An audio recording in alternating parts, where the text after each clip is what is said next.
El empuje global por la identidad digital, un ensayo general para la marca de la bestia. ¿Te has preguntado alguna vez si estamos viviendo los últimos tiempos descritos en las Sagradas Escrituras? ¿Sientes en tu espíritu que algo extraordinario está sucediendo en el mundo, que va más allá de lo que nuestros ojos pueden ver?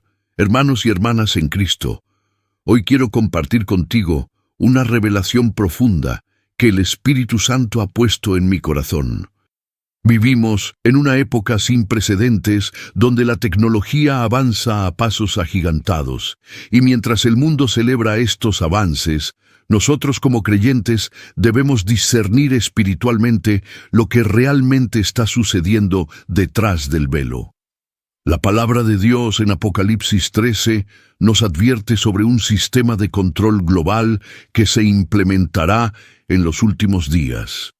Y lo que estamos presenciando hoy con la implementación mundial de identidades digitales no es casualidad. El Señor Jesucristo nos dejó señales claras en Mateo 24 para que no fuéramos engañados. La Biblia nos dice que mi pueblo perece por falta de conocimiento. Oseas 4:6, y es precisamente por eso que necesitamos abrir nuestros ojos espirituales para entender los tiempos proféticos que estamos viviendo. Desde Suiza hasta India, desde Suecia hasta los Emiratos Árabes Unidos, las naciones están adoptando sistemas de identificación digital que prometen seguridad y conveniencia. Pero, ¿qué hay detrás de estas promesas seductoras? El apóstol Pablo nos advirtió que Satanás se disfraza como ángel de luz y sus ministros como ministros de justicia. Lo que parece progreso tecnológico inofensivo podría ser la infraestructura que preparará el camino para el sistema del anticristo descrito en las profecías bíblicas. Antes de continuar, quiero pedirte algo muy importante. Deja tu petición de oración en los comentarios. La palabra dice que donde 2 o 3 se reúnen en su nombre, allí está Él en medio de nosotros. La oración es nuestra arma más poderosa contra las artimañas del enemigo, y juntos, como cuerpo de Cristo, vamos a interceder por discernimiento y protección divina. Si este mensaje está tocando tu corazón, dale like y suscríbete para que más personas puedan recibir estas revelaciones bíblicas. Oremos juntos ahora mismo. En una pequeña ciudad de Suiza, María observaba con inquietud cómo su hija de 16 años escaneaba su mano para comprar un simple café en la cafetería de la esquina. Era el año 2025, y lo que hace apenas 5 años parecía ciencia ficción, ahora era la realidad cotidiana de millones de personas alrededor del mundo. La joven ni siquiera llevaba dinero en efectivo, ni tarjetas ni teléfono. Todo lo que necesitaba estaba codificado en un pequeño chip bajo su piel, invisible al ojo humano, pero omnipresente en cada transacción de su vida. María recordaba las palabras de su abuela, una mujer de fe inquebrantable que antes de partir le había dicho con voz temblorosa pero llena de convicción que vendría un tiempo donde la humanidad sería marcada como el ganado, donde nadie podría participar en la sociedad sin llevar una señal. En aquel entonces, María pensó que eran delirios de una anciana, pero ahora, viendo a su propia hija vivir exactamente lo que su abuela había predicho, un escalofrío recorría su espina dorsal. El pastor David, un hombre de 60 años que había dedicado su vida al estudio de las Escrituras, observaba estos cambios desde su pequeña iglesia en las montañas. Había visto cómo en menos de una década el mundo había transitado de billeteras físicas a pagos digitales, de documentos impresos a identidades virtuales, de la libertad de movimiento al rastreo constante. Cada domingo, su congregación disminuía, no porque la gente perdiera la fe, sino porque muchos ya no podían acceder a los servicios básicos sin comprometer sus convicciones espirituales. En la India, el sistema Aadhar había catalogado a más de 1.000 millones de personas. Cada iris, cada huella dactilar, cada rostro estaba almacenado en servidores que prometían seguridad y eficiencia. Los pobres recibían sus subsidios directamente. Los enfermos accedían a medicinas con un simple escaneo. Los estudiantes ingresaban a las universidades con su identidad biométrica. Parecía un milagro de la tecnología moderna, una solución perfecta para los problemas de corrupción y burocracia que habían plagado al país durante generaciones. Pero Samuel, un programador cristiano que trabajaba en Mumbai, veía algo diferente en las líneas de código que cruzaban su pantalla cada día. Veía la construcción de una prisión invisible, una red tan sutil y omnipresente que la mayoría ni siquiera notaba los barrotes. Cada transacción, cada movimiento, cada decisión quedaba registrada en una base de datos que nunca olvidaba, que nunca perdonaba, que nunca permitía el anonimato o la privacidad. En Suecia, el efectivo había prácticamente desaparecido. Los ancianos, que recordaban los días cuando podían guardar sus ahorros bajo el colchón, ahora se encontraban perdidos en un mundo donde hasta comprar pan requería una conexión a Internet y una identidad digital verificada. Las iglesias que antes recibían ofrendas anónimas ahora veían cada donación rastreada, cada diezmo registrado, cada acto de caridad catalogado en los servidores del gobierno. El Reino Unido anunciaba con bombo y platillo su nuevo sistema de identidad digital obligatoria. Los políticos prometían que acabaría con el fraude, eliminaría el crimen, protegería a los niños. Las voces disidentes eran silenciadas no con violencia, sino con algo mucho más efectivo: la imposibilidad de participar en la sociedad. Sin identidad digital, no podías trabajar, no podías viajar, no podías ni siquiera entrar a un hospital. En los Emiratos Árabes Unidos, el UAE Pass se había convertido en la llave maestra de la vida moderna. Los rascacielos brillantes de Dubái escondían una realidad perturbadora. Cada habitante, cada visitante, cada trabajador estaba constantemente monitoreado. Sus movimientos predichos por algoritmos, sus comportamientos analizados por inteligencias artificiales que nunca dormían.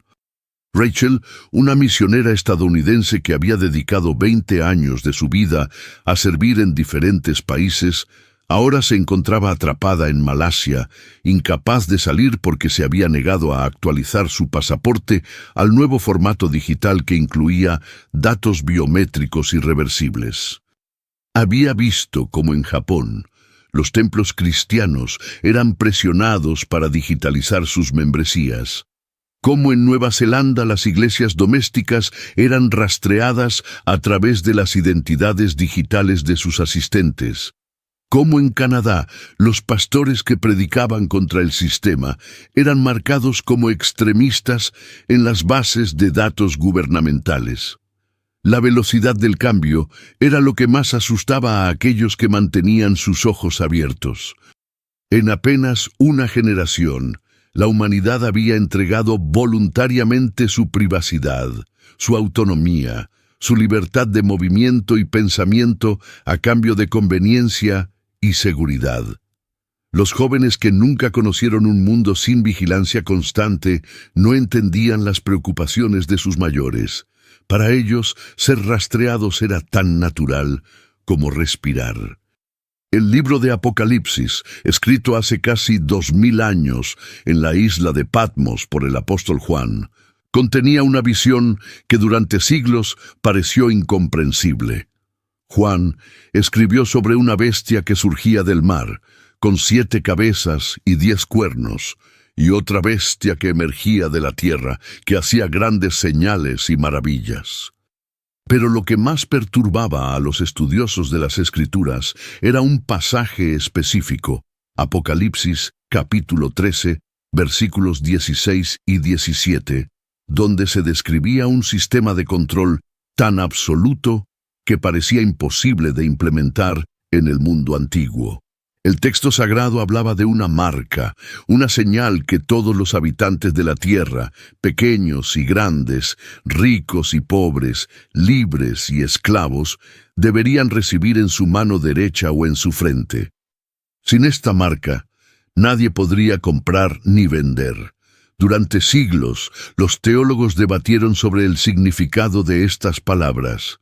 Algunos pensaban que era simbólico, otros que era literal, pero imposible de implementar.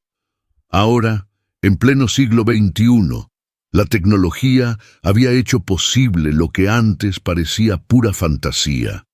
El pastor David había dedicado los últimos 30 años de su vida a estudiar estas profecías.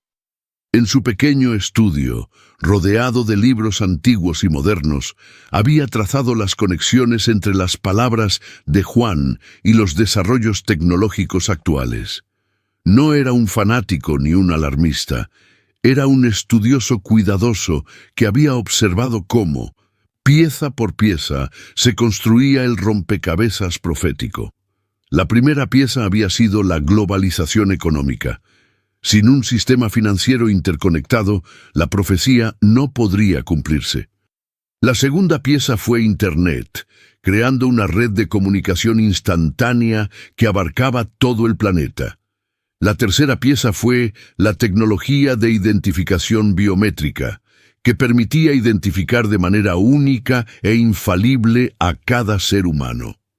La cuarta pieza, que ahora se estaba colocando, era la eliminación del dinero en efectivo y la creación de monedas digitales controladas centralmente. En una conferencia clandestina en las montañas de Colorado, un grupo de pastores, teólogos y expertos en tecnología se había reunido para discutir las implicaciones de estos desarrollos. Entre ellos estaba el Dr. Marcus Thompson, un exingeniero de Silicon Valley que había abandonado una carrera lucrativa después de entender las implicaciones espirituales de los sistemas que estaba ayudando a crear. Marcus explicaba con precisión quirúrgica cómo los sistemas de identidad digital no eran simplemente herramientas neutras de identificación. Eran sistemas de control social que permitían a quien los controlara determinar quién podía participar en la sociedad y quién no. Con un simple comando, una persona podía ser excluida completamente del sistema económico, incapaz de comprar comida, pagar renta o acceder a servicios médicos. La hermana Catherine, una monja que había dedicado su vida al servicio de los pobres en América Latina, compartió testimonios desgarradores de comunidades indígenas que estaban siendo forzadas a adoptar identidades digitales para recibir ayuda gubernamental. Aquellos que se resistían, ya sea por convicciones religiosas o simplemente por desconfianza hacia el gobierno, eran abandonados a su suerte, incapaces de acceder a los programas de asistencia que antes estaban disponibles para todos. El significado profético de estos desarrollos no podía ser ignorado. La marca de la bestia no era simplemente un sistema de identificación, era un sistema de adoración forzada. El Apocalipsis dejaba claro que aquellos que recibían la marca no solo obtenían la capacidad de comerciar, sino que también declaraban su lealtad a la bestia y a su sistema. Era un acto de apostasía, de abandono de la fe en Dios para poner la confianza en un sistema humano de control. Los primeros cristianos entendían bien el costo del discipulado. Muchos habían sido martirizados por negarse a quemar incienso ante la estatua del emperador romano, un simple acto que les habría garantizado la seguridad y la participación plena en la sociedad romana. Ahora, 2 milenios después, los cristianos modernos enfrentaban una prueba similar, pero infinitamente más sutil y penetrante. Hermanos y hermanas que están viendo esto, quiero detenerme un momento para hablarles directamente al corazón. Sé que algunos de ustedes están sintiendo el peso de estas palabras. Tal vez hay lágrimas en sus ojos mientras reconocen la verdad de lo que estamos viviendo. No están solos en este caminar. Somos una familia, unidos por la sangre de Cristo, y juntos enfrentaremos lo que venga. Si el Espíritu Santo está tocando tu corazón en este momento, si sientes esa urgencia de prepararte espiritualmente, te invito a que te unas a esta familia. Suscríbete no solo al canal, sino a este movimiento de despertar espiritual. Y en los comentarios, comparte qué es lo que Dios está poniendo en tu corazón. Tu testimonio puede ser exactamente lo que otro hermano necesita escuchar hoy. La preocupación sobre el control digital no era paranoia infundada ni teoría conspirativa sin fundamento. Los hechos estaban ahí, documentados, verificables, innegables. En China, el sistema de crédito social ya había demostrado lo que sucedía cuando la tecnología de vigilancia se combinaba con el control económico. Millones de ciudadanos habían sido incluidos en listas negras, incapaces de comprar boletos de tren o avión, impedidos de inscribir a sus hijos en ciertas escuelas, excluidos de trabajos y oportunidades, todo porque su puntuación social había caído por debajo del umbral aceptable. Liu Wei, un cristiano chino que había logrado escapar a Taiwán, relataba con voz quebrada cómo su familia había sido sistemáticamente destruida por el sistema.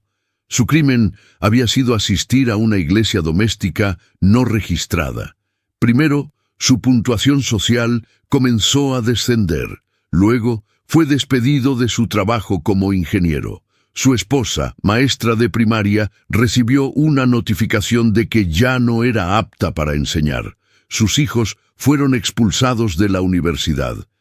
En cuestión de meses, una familia próspera y educada se encontró en la indigencia, todos sin un juicio, sin un crimen comprobado, simplemente por la decisión algorítmica de un sistema que no conocía misericordia ni perdón.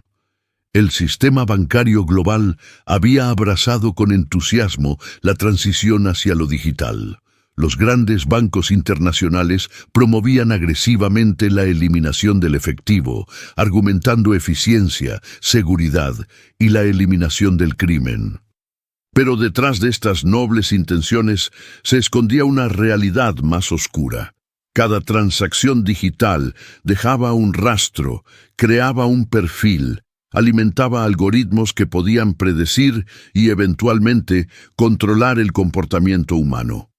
En una pequeña ciudad de Arkansas, el pastor John Mitchell había intentado mantener su iglesia funcionando solo con efectivo, pero se había vuelto casi imposible. Los proveedores ya no aceptaban efectivo. El gobierno requería pagos digitales para los impuestos. Incluso los feligreses más jóvenes no llevaban dinero físico. Había observado con creciente alarma cómo las donaciones a su iglesia eran monitoreadas, cómo los sermones que predicaba sobre los peligros del sistema de control global resultaban en auditorías repentinas e inspecciones gubernamentales. La doctora Sarah Williams, una economista cristiana que había trabajado para el Banco Mundial antes de renunciar por motivos de conciencia, explicaba en conferencias clandestinas cómo las monedas digitales del Banco Central, las CBDC, representaban el último clavo en el ataúd de la libertad económica, a diferencia del efectivo, que era anónimo y no rastreable, o incluso de las criptomonedas descentralizadas. Las CBDC daban al gobierno control total sobre cada centavo que una persona poseía. Con la CBDC, explicaba Sarah, el gobierno podía no solo ver cada transacción, sino controlarla. Podían programar el dinero para que expirara si no se gastaba en cierto tiempo, forzando el consumo. Podían restringir en qué se podía gastar el dinero, prohibiendo, por ejemplo, donaciones a ciertas iglesias o causas. Podían incluso confiscar instantáneamente los fondos de cualquier persona considerada problemática para el sistema. Los gigantes tecnológicos no eran observadores pasivos en esta transformación. Empresas como Apple, Google, Microsoft y Amazon estaban activamente construyendo la infraestructura del control total. Sus dispositivos, sus servicios, sus plataformas se habían vuelto indispensables para la vida moderna, y cada uno de ellos recolectaba cantidades masivas de datos sobre cada usuario, creando perfiles tan detallados que podían predecir comportamientos con una precisión aterradora. El anuncio de Apple sobre la inclusión de pasaportes digitales en su aplicación Wallet no era un desarrollo menor. Era un paso significativo hacia un mundo donde tu identidad, tu dinero, tu historial médico, todo estaría contenido en un dispositivo que podía ser desactivado remotamente, hackeado, o simplemente negarte el acceso si no cumplías con las actualizaciones de términos y condiciones. En las salas de juntas de estas corporaciones, ejecutivos que probablemente nunca habían leído el Apocalipsis estaban cumpliendo sus profecías con precisión escalofriante, no por maldad consciente, sino por la lógica implacable del capitalismo de vigilancia, donde los datos personales se habían convertido en el nuevo petróleo y el control de comportamiento en el producto final. La resistencia a estos sistemas no venía solo de cristianos preocupados por las profecías bíblicas. Activistas de derechos humanos, defensores de la privacidad, libertarios civiles, todos alzaban sus voces en alarma. Pero sus advertencias eran ahogadas por la conveniencia que estos sistemas ofrecían. La mayoría de la gente estaba dispuesta a entregar su privacidad y libertad a cambio de la promesa de seguridad y comodidad. En los pasillos del poder, tanto en Washington como en Bruselas, en Beijing como en Moscú, los líderes mundiales hablaban cada vez más abiertamente sobre la necesidad de un sistema global de identificación. Las crisis, reales o manufacturadas, servían como excusa perfecta. Pandemia, terrorismo, cambio climático, crisis financiera, cada emergencia era usada para justificar más vigilancia, más control, más centralización del poder. El concepto de la marca de la bestia trasciende la simple tecnología de identificación. Es, en su esencia más profunda, una cuestión de adoración, lealtad y elección espiritual definitiva. El apóstol Juan no escribió sobre sistemas de pago o tecnología biométrica, porque estos conceptos no existían en su tiempo. Escribió sobre algo mucho más fundamental: la batalla final entre el bien y el mal, entre la adoración al Dios verdadero y la sumisión al sistema del anticristo. Thomas, un seminarista que había abandonado sus estudios de doctorado en teología para dedicarse a alertar a las iglesias sobre estos peligros, viajaba de congregación en congregación con un mensaje urgente pero esperanzador. Explicaba que la marca no sería presentada como algo malvado. Nadie despertaría una mañana con un anuncio gubernamental diciendo que era hora de recibir la marca de la bestia. Sería presentada como la solución a todos los problemas de la humanidad. Imaginen, decía Thomas, a las congregaciones atentas, un mundo azotado por crisis económicas, guerras, pandemias, desastres naturales. La gente estará desesperada por seguridad, por estabilidad, por un líder que pueda traer orden al caos. En ese momento de vulnerabilidad máxima, aparecerá un líder carismático con una solución simple: un nuevo sistema económico que eliminará la pobreza, acabará con el crimen, traerá paz y prosperidad.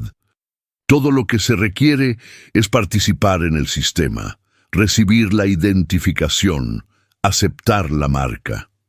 La hermana María, una religiosa que había estudiado los escritos de los padres de la iglesia primitiva, señalaba paralelos históricos inquietantes. Durante el reinado del emperador Domiciano, los cristianos fueron forzados a elegir entre adorar al emperador como Dios o enfrentar la muerte. Muchos cedieron bajo la presión, quemando incienso ante la estatua imperial para salvar sus vidas y las de sus familias.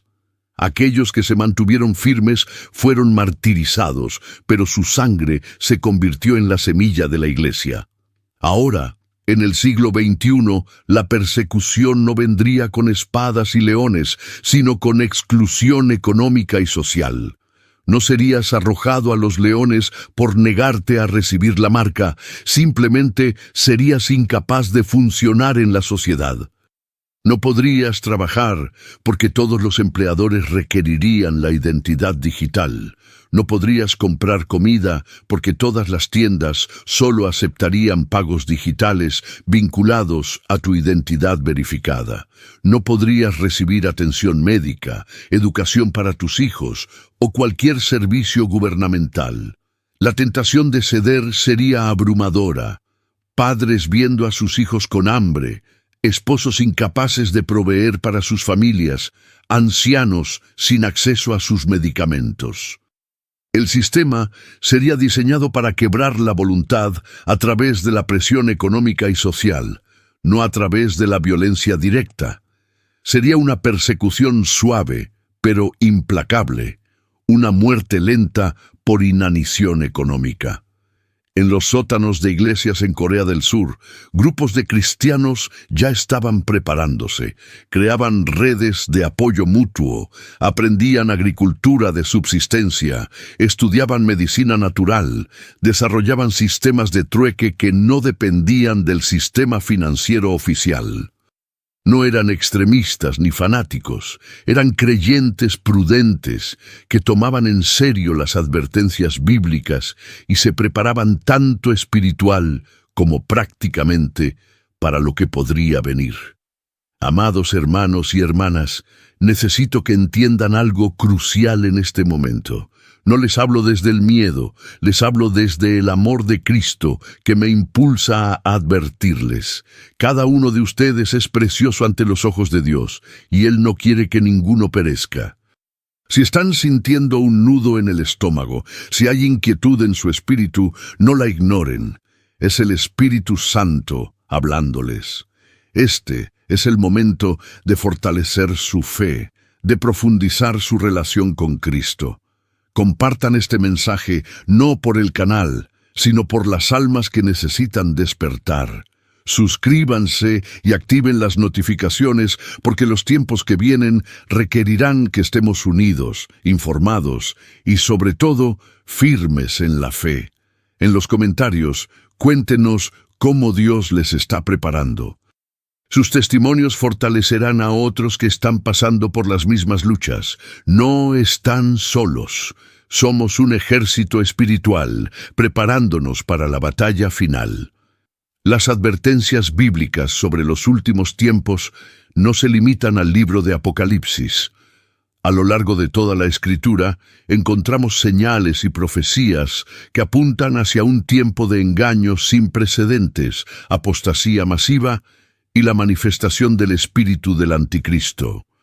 El apóstol Pablo, escribiendo a los tesalonicenses, advirtió que antes del retorno de Cristo vendría una gran apostasía y se manifestaría el hombre de pecado, el hijo de perdición. En su segunda carta a Timoteo, Pablo describió los últimos días con palabras que resuenan poderosamente en nuestro tiempo. Habló de hombres amadores de sí mismos, avaros, vanagloriosos, soberbios, blasfemos, desobedientes a los padres, ingratos, impíos, sin afecto natural, implacables, calumniadores, intemperantes, crueles, aborrecedores de lo bueno, traidores, impetuosos, infatuados, amadores de los deleites más que de Dios, que tendrían apariencia de piedad, pero negarían la eficacia de ella.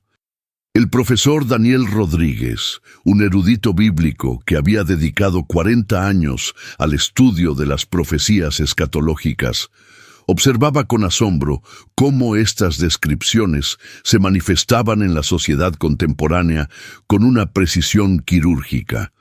La obsesión con el yo, manifestada en la cultura de las redes sociales, donde cada persona buscaba constantemente validación y atención. La avaricia desenfrenada que había convertido el capitalismo en una religión donde el dinero era el Dios supremo. La soberbia intelectual que rechazaba cualquier noción de verdad absoluta o autoridad divina.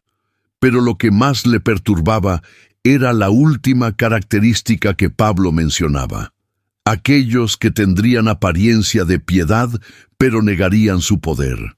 Iglesias que se habían convertido en clubes sociales, predicadores que hablaban de prosperidad material, pero nunca de arrepentimiento, congregaciones enteras que habían abandonado la sana doctrina para abrazar las filosofías del mundo. En una pequeña ciudad de Guatemala, la pastora Ana Morales había observado cómo el espíritu del anticristo operaba sutilmente incluso dentro de las iglesias. Doctrinas que negaban la divinidad de Cristo, que reducían la salvación a meras obras humanas, que prometían bendición sin obediencia, prosperidad sin santidad.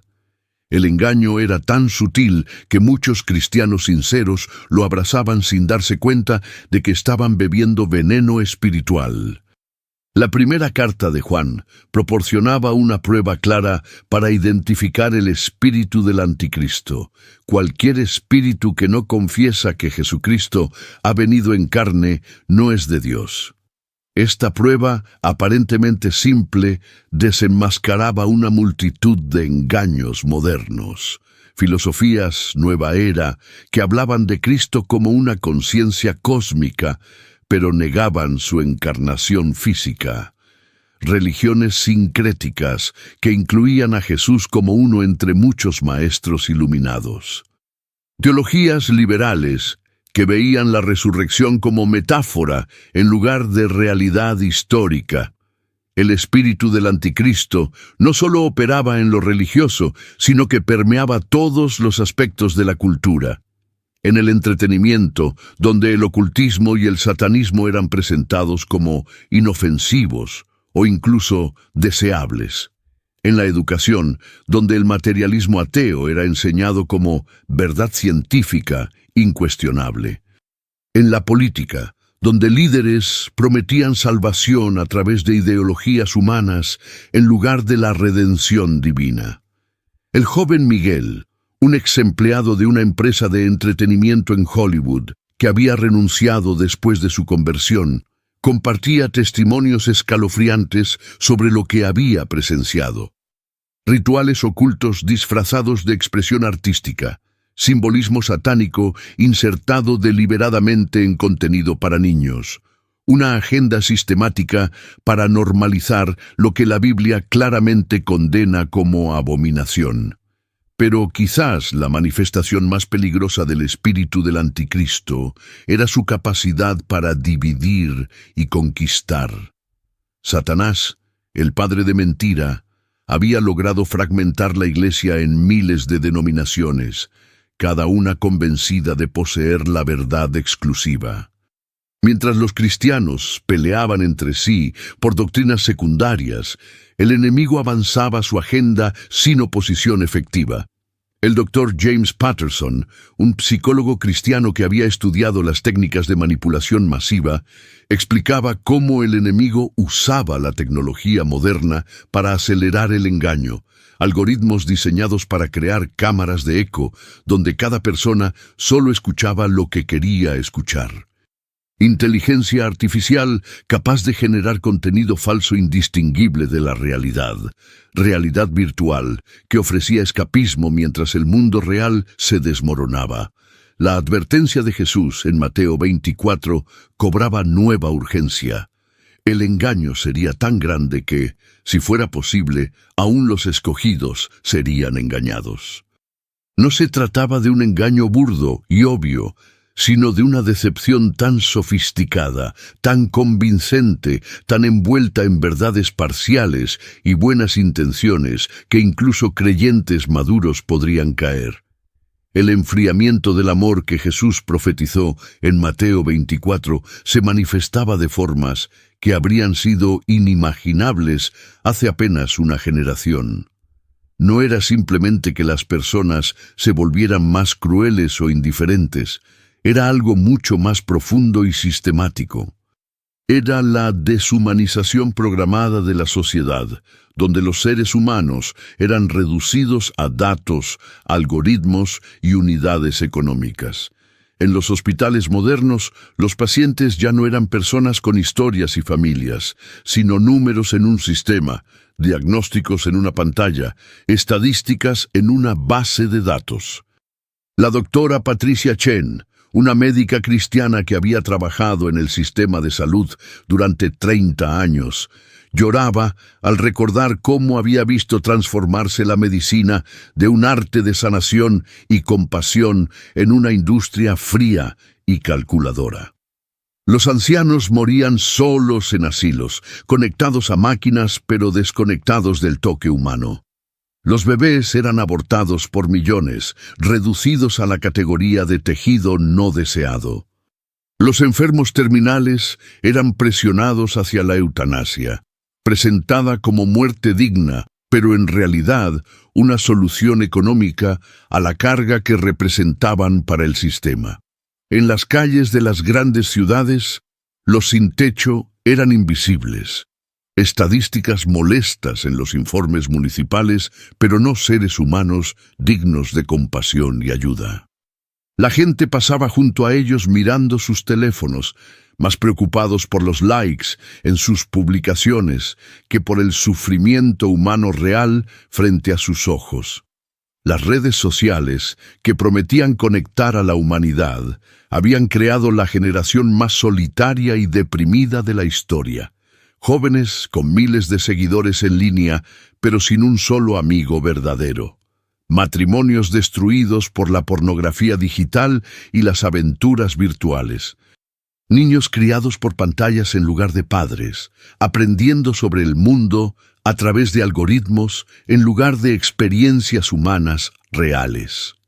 El hermano José, un exconsejero de adicciones que ahora dirigía un ministerio de restauración, había visto de primera mano cómo el diablo usaba la tecnología para destruir almas.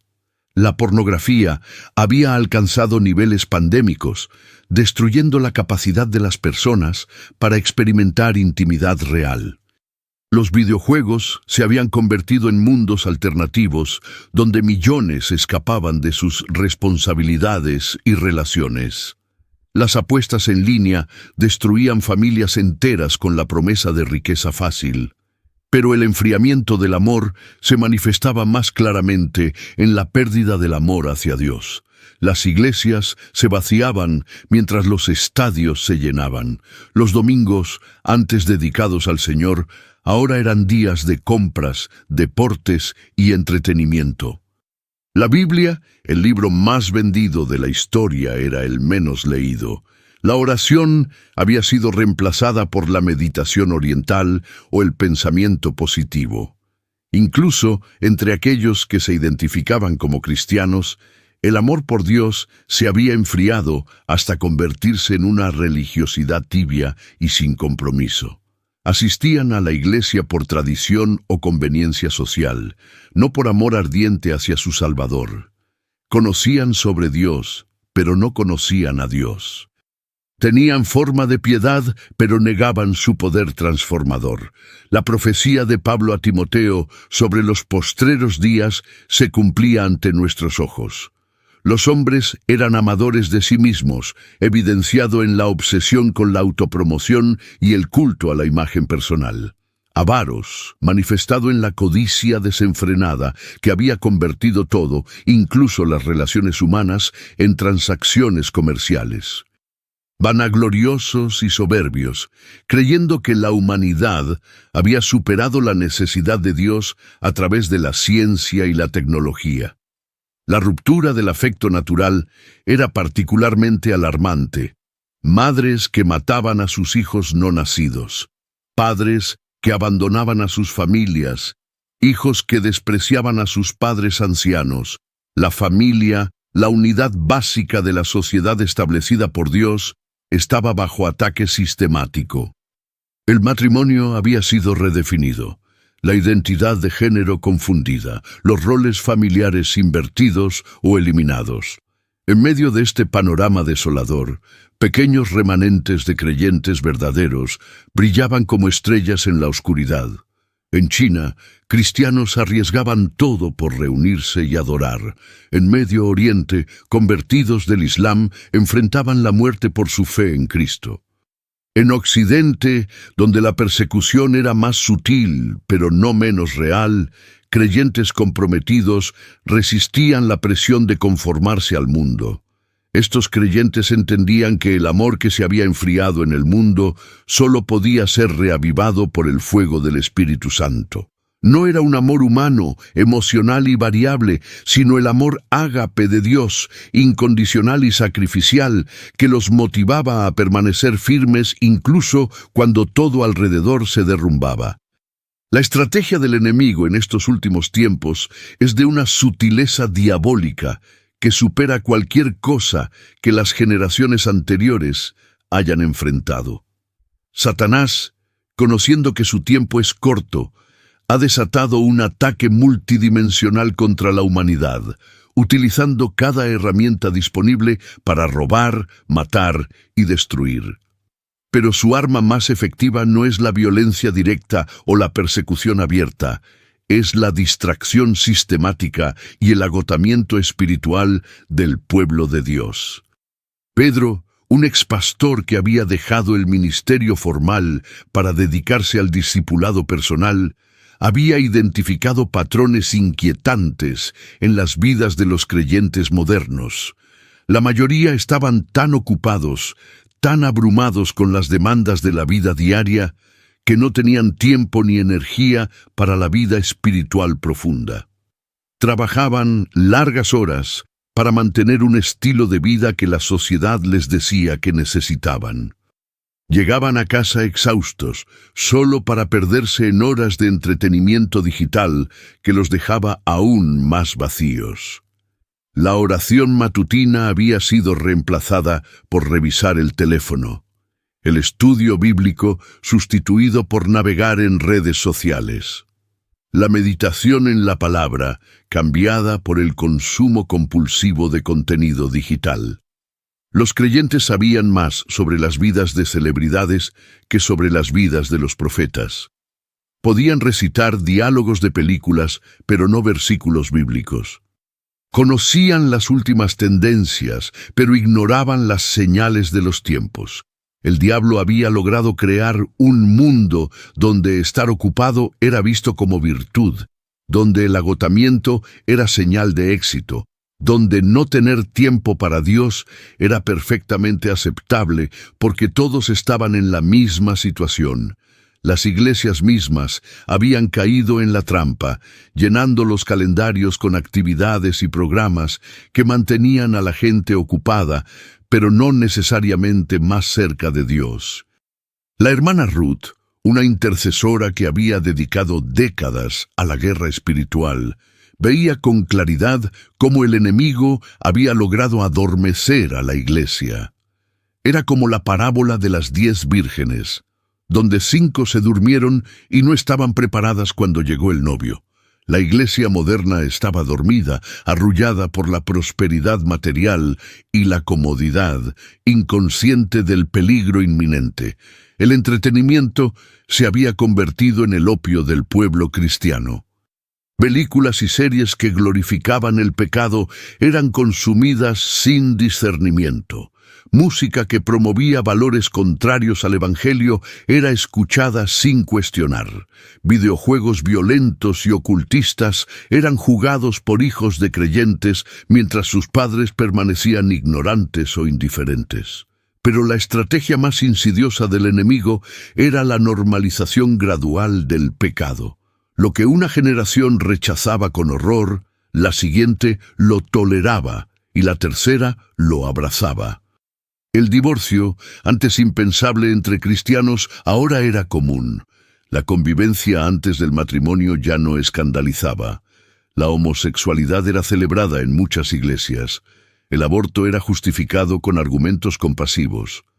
Carlos, un joven que había escapado del mundo del ocultismo, compartía cómo había visto a Satanás infiltrarse en las iglesias a través de prácticas aparentemente inofensivas. Yoga, presentado como ejercicio.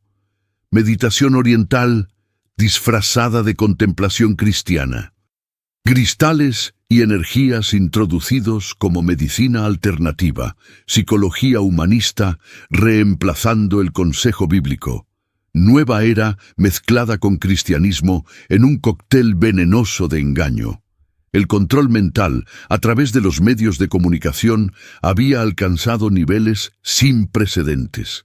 Las noticias no informaban, programaban. La publicidad no vendía productos, vendía identidades y valores. Los algoritmos no solo predecían comportamiento, lo moldeaban. La realidad misma estaba siendo redefinida por aquellos que controlaban la narrativa.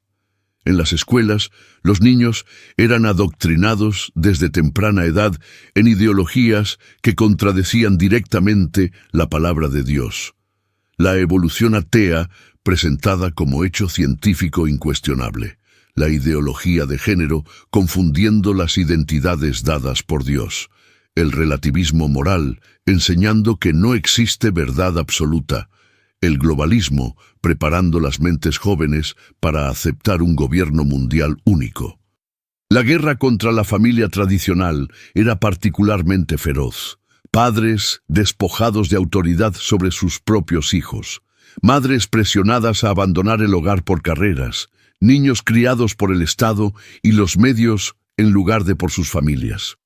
El resultado era una generación desarraigada, sin identidad, sin valores, perfectamente preparada para aceptar cualquier cosa que el sistema les ofreciera. El dinero se había convertido en el dios de esta era. No solo en el mundo, sino tristemente también en muchas iglesias.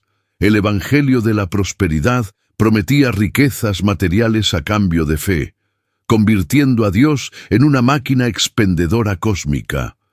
Pastores viviendo como millonarios mientras sus congregaciones luchaban financieramente.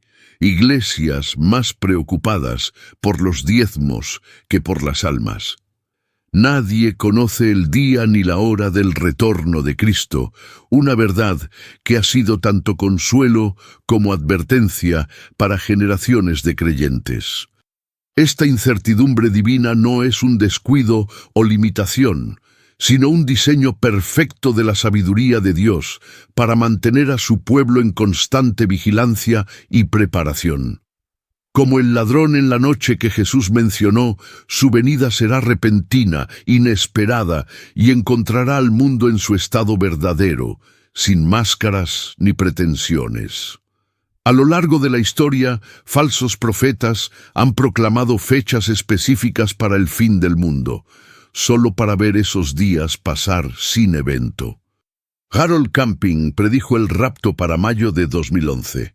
Los testigos de Jehová han fallado en múltiples predicciones. Cada generación ha tenido sus calculadores de fechas que han interpretado mal las Escrituras y han causado gran daño a la credibilidad del mensaje cristiano. Pero la imposibilidad de conocer el momento exacto no significa que no podamos reconocer la temporada. Jesús mismo dio señales claras que indicarían la cercanía de su retorno. Guerras y rumores de guerras, terremotos en diversos lugares, pestilencias, hambres, persecución de los creyentes, el evangelio predicado en todas las naciones, la apostasía generalizada, el amor de muchos enfriándose.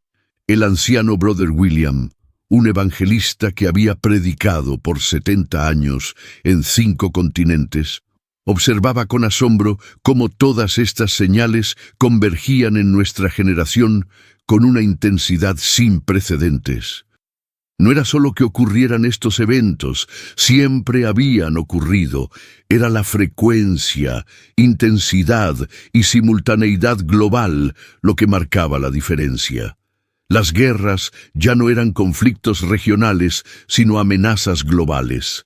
Las armas nucleares podían destruir la civilización en minutos. Los terremotos y desastres naturales aumentaban en frecuencia e intensidad. Las pandemias podían extenderse globalmente en días gracias a los viajes internacionales. La tecnología había hecho posible que el Evangelio llegara a cada rincón del planeta, cumpliendo la condición de Mateo 24:14. Pero era la convergencia de todas estas señales con el desarrollo del sistema de control global lo que más llamaba la atención de los estudiosos de la profecía. Por primera vez en la historia existía la tecnología para implementar la marca de la bestia. Por primera vez, un gobierno mundial único era no solo posible, sino activamente promovido. Por primera vez, la humanidad tenía la capacidad de destruirse completamente a sí misma. La parábola de las 10 vírgenes cobraba nueva relevancia en este contexto. 5 vírgenes prudentes que mantuvieron sus lámparas con aceite, 5 insensatas que no se prepararon. El aceite representaba el Espíritu Santo, la preparación espiritual, la relación íntima con Dios, que no puede ser transferida o comprada en el último momento. María Elena, una maestra de escuela dominical que había enseñado esta parábola cientos de veces, ahora la vivía con urgencia personal. Veía cómo muchos cristianos vivían como las vírgenes insensatas, asumiendo que habría tiempo para prepararse más tarde, que de alguna manera podrían improvisar su salvación en el último momento. La preparación para el retorno de Cristo no era simplemente una cuestión de creencia intelectual o afiliación religiosa. Era una transformación completa del ser, una rendición total a la voluntad de Dios, una vida vivida en constante comunión con el Espíritu Santo. No se trataba de perfección sin pecado, sino de un corazón quebrantado y contrito que buscaba constantemente la presencia de Dios. El pastor Samuel, un hombre que había perdido todo por predicar la verdad, incluyendo su mega iglesia, cuando se negó a comprometer el Evangelio, ahora predicaba a pequeños grupos en casas. Su mensaje era simple pero poderoso. El tiempo es corto, la eternidad es larga, y lo que hagamos con Jesús determinará nuestro destino eterno. Explicaba que la incertidumbre sobre el tiempo del retorno de Cristo era en realidad una misericordia divina. Si supiéramos exactamente cuándo vendría, muchos vivirían en pecado hasta el último momento posible. La incertidumbre nos obliga a vivir cada día como si fuera el último, cada momento como si fuera el encuentro final con nuestro Salvador.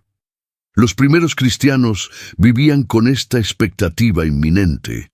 Cada generación de creyentes verdaderos ha vivido con la esperanza de ser la generación que vería el retorno de Cristo. Esta esperanza no los paralizaba, sino que los energizaba para vivir vidas santas y productivas, sabiendo que darían cuenta de cada palabra y acción. En los campos de refugiados de Siria, cristianos perseguidos cantaban himnos de esperanza sobre el pronto retorno de Cristo. En las cárceles de Corea del Norte, creyentes torturados por su fe se aferraban a la promesa de su venida. En los sótanos de China, iglesias clandestinas oraban fervientemente Maranatha, ven, Señor Jesús. Estos creyentes sufrientes entendían algo que la iglesia cómoda de Occidente había olvidado. El retorno de Cristo no era una doctrina teológica abstracta, sino una esperanza viva que sostenía el alma en medio del sufrimiento. Era la promesa de que el mal no tendría la última palabra, que la justicia prevalecería, que cada lágrima sería enjugada. La llamada final no es al miedo, sino a la preparación, no a la paranoia, sino a la prudencia, no a la especulación sobre fechas, sino a la santificación diaria. El mensaje del Evangelio permanece inmutable: arrepentimiento del pecado, fe en Jesucristo, y una vida transformada por el poder del Espíritu Santo. Para aquellos que están en Cristo, estos no son tiempos de terror, sino de expectativa gloriosa. Sí, vendrán tribulaciones. Sí, habrá persecución. Sí, el sistema del anticristo se levantará.